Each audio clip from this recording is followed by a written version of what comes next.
دیکھیں کس قدر رائے کی آزادی دی انہوں نے. تاریخ آج گواہ ہے.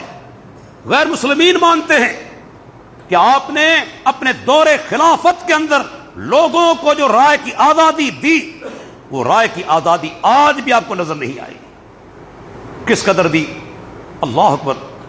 آپ فرماتے تھے، آپ کا قول ہے، امام سیوطی تاریخ الخلفاء کے اندر لائے ہیں، رحم اللہ عمرن اہدا الی عیوبی رفع الی عیوبی. اے اللہ تو اپنے اس بندے پر رحم فرما، یا اللہ جو عمر کو اس کے عیبوں کا تحفہ دے.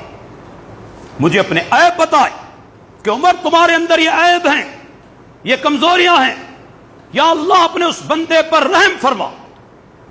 آپ دعائیں کر رہے ہیں، ناراض نہیں ہوتے بلکہ دعائیں کر رہے ہیں، یا اللہ اپنے اس بندے پر رحم فرما جو عمر کو اس کے عیبوں کا تحفہ دے.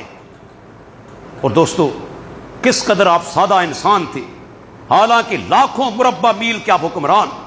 انس بن مالک کہتے ہیں، موطا امام مالک کی صحیح سند کے ساتھ روایت، ایک مرتبہ آپ خطبہ دے رہے تھے، میں نے دیکھا آپ کی قمیص پر دونوں کندھوں کے درمیان 3 پیوند لگے ہوئے تھے. 3 پیوند.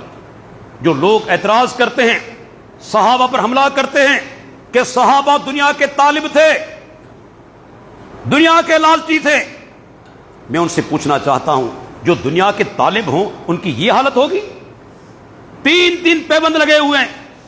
اتنے سادہ انسان راتوں کو جاگتے تھے، ریت کا جائزہ لیتے تھے، کسی کو تکلیف تو نہیں. یہ ہے سیدنا عمر بن خطاب رضی اللہ عنہ.